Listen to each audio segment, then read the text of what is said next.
नकलची बंदर। एक बार पिंकू नाम का एक छोटा सा बंदर अपनी बंदरिया माँ के साथ जंगल में रहता था।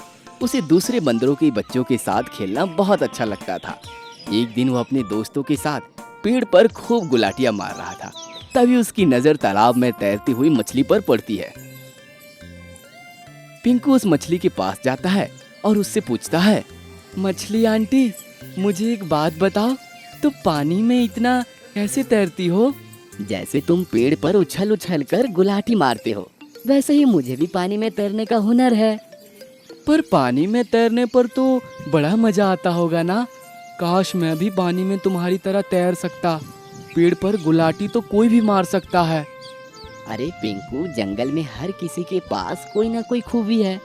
हम सब एक दूसरे से अलग है, पर इसका मतलब ये तो नहीं कि हम दूसरों की खूबी देखकर दुखी हो जाए। तभी चंदन कौवा उड़ता हुआ पिंकू बंदर की गोल गोल चक्कर काटने लगता है और मछली रानी वहां से तैरते हुए चली जाती है। पिंकू चंदन को हवा में उड़ता देखकर और दंग रह जाता है। क्या हुआ पिंकू बेटा, तुम इतने उदास क्यों हो? चंदन चाचा, आप कितनी अच्छी उड़ान भरते हो। काश मैं भी आपकी जैसी उड़ान भर सकता। वो तो पिंकू, तुम्हें पता है उड़ने में कितना मजा आता है। मैं कभी उड़ते हुए इस पेड़ पर तो कभी उस पेड़ पर। इस दुनिया को ऊपर से देखने की बात ही कुछ और है। पिंकू अब उदास होकर अपने घर जाता है तो उसकी माँ पूछती है, क्या हुआ पिंकू, तुम इतना उदास क्यों हो? माँ, मैं उड़ क्यों नहीं सकता या तैर क्यों नहीं सकता हूँ? मुझे भी चंदन मामा और रानी आंटी की तरह उड़ना है और तैरना है। ऐसा कहकर पिंकू रोने लगता है और अपनी माँ से जिद करने लगता है। अरे बेटा, चंदन मामा जैसे हमारी तरह गुलाटी नहीं लगा सकते, जैसे मछली रानी हमारी तरह फुर्तीली नहीं है, वैसे ही हम भी ना तैर सकते हैं ना उड़ सकते हैं। हमें किसी की नकल नहीं करनी चाहिए बेटा, अपने हुनर को निखारना चाहिए। पिंकू रोने लगता है और तालाब के पास जाकर खड़ा हो जाता है। मैं खुद ही तैरने की कोशिश करता हूँ।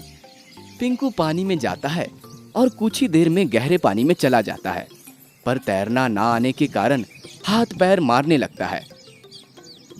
कैसे न कैसे पेड़ की टहनी उसके हाथ में आती है और वह उसका सहारा लेकर तुरंत पेड़ पर चढ़ जाता है और खांसने लगता है। ये तो जितना आसान दिख रहा था उससे ज्यादा मुश्किल है। मछली आंटी कैसे तैर लेती है? पिंकू पेड़ पर बैठा ये सोच ही रहा होता है कि उसके सामने से एक चिड़िया उड़ते हुए गुजरती है। उस चिड़िया को देख उसकी भी उड़ने की इच्छा होती है। तैरना नहीं सीख पाया तो क्या हुआ, उड़ना तो सीख ही जाऊंगा। पिंकू पेड़ की सबसे ऊंची टहनी पर चला जाता है और वहां से नीचे देखता है और पेड़ से उड़ने के लिए छलांग लगाता है और सीधा जमीन पर आकर गिरता है।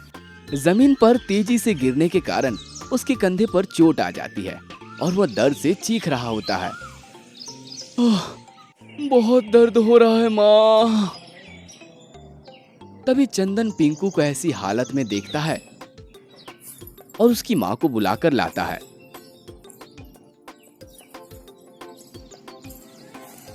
बेटा, मैंने कहा था ना कि हमें किसी की नकल नहीं करनी चाहिए।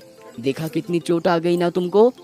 आप ठीक कह रही हो माँ, मैं समझ गया हूँ कि हम सब अलग हैं और हम सब में अलग अलग खूबियाँ हैं। अब मैं किसी की नकल नहीं करूँगा।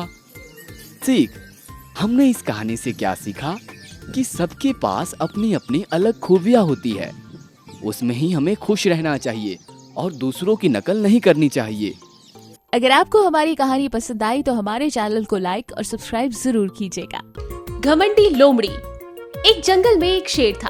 एक दिन शेर भोजन खा रहा था कि तभी वहाँ पर एक लोमड़ी आती है और शेर को भोजन करते हुए देखती है। अरे वाह, कितना स्वादिष्ट भोजन शेर खा रहा है।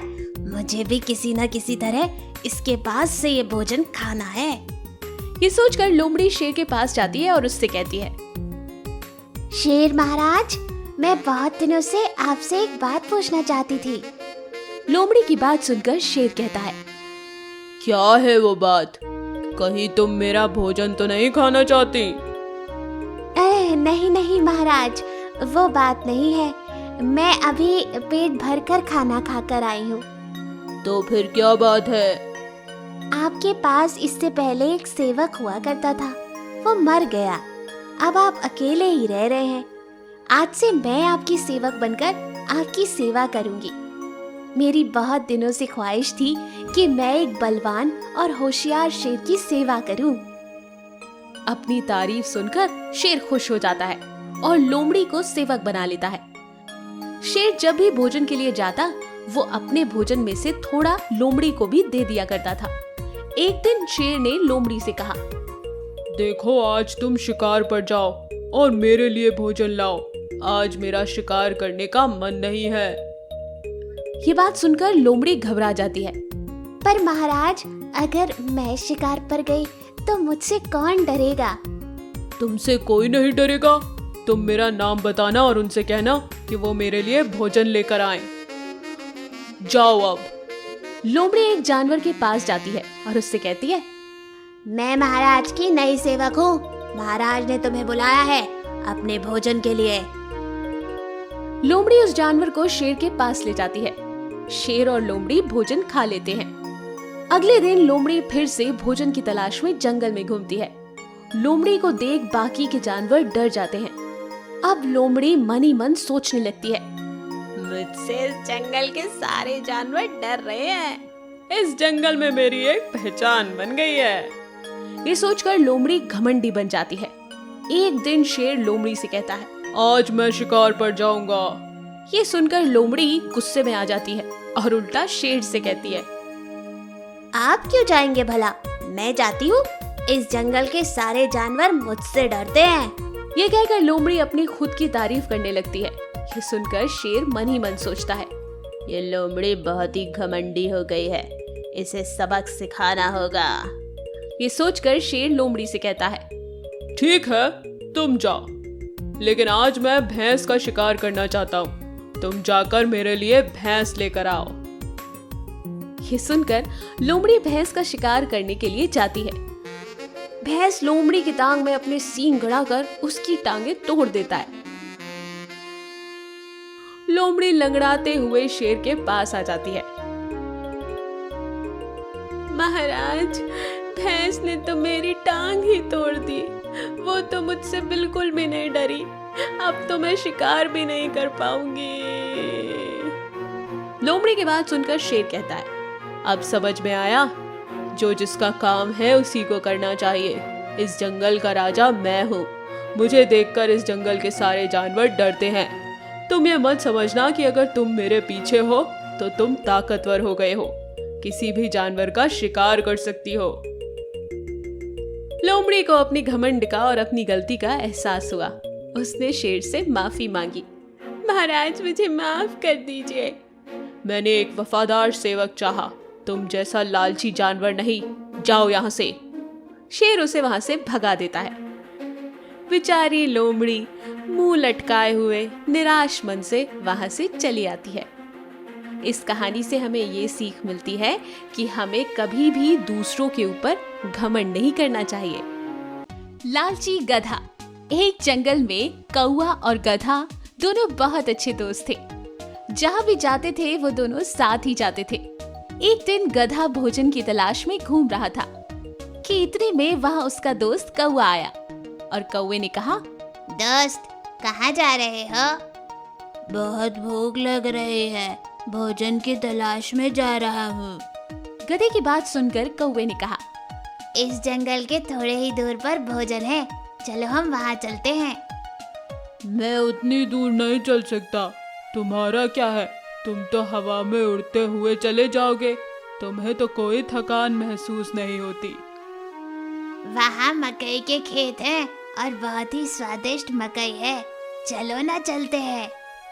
मकई की बात सुनकर कौवे के मन में लालच आ गया और वो गधे के साथ चला गया। कौवा और गधा दोनों मिलकर भोजन के लिए निकल जाते हैं कि तभी एक लोमड़ी की नजर उन पर पड़ती है और वो मन ही मन सोचती है, अरे वाह, ये गधा तो बहुत ही हट्टा कट्टा है।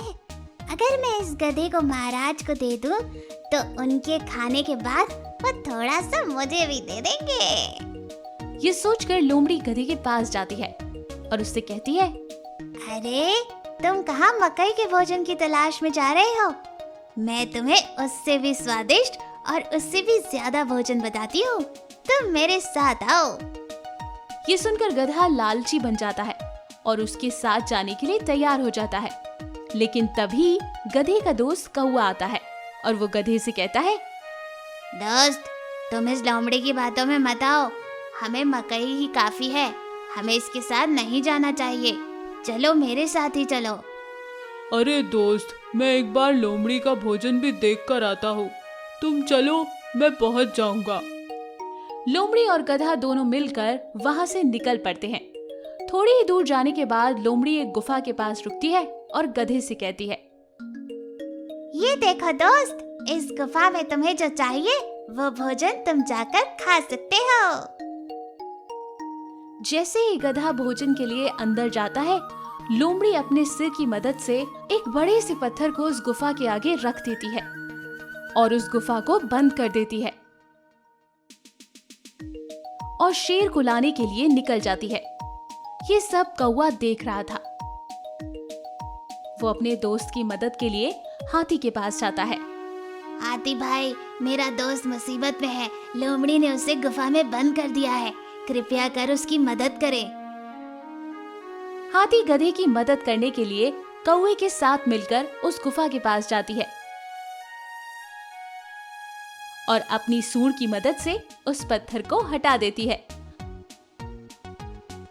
और गधा बाहर आ जाता है और वो तीनों मिलकर वहां से निकल जाते हैं। तभी लोमड़ी शेर को लेकर गुफा के पास आती है।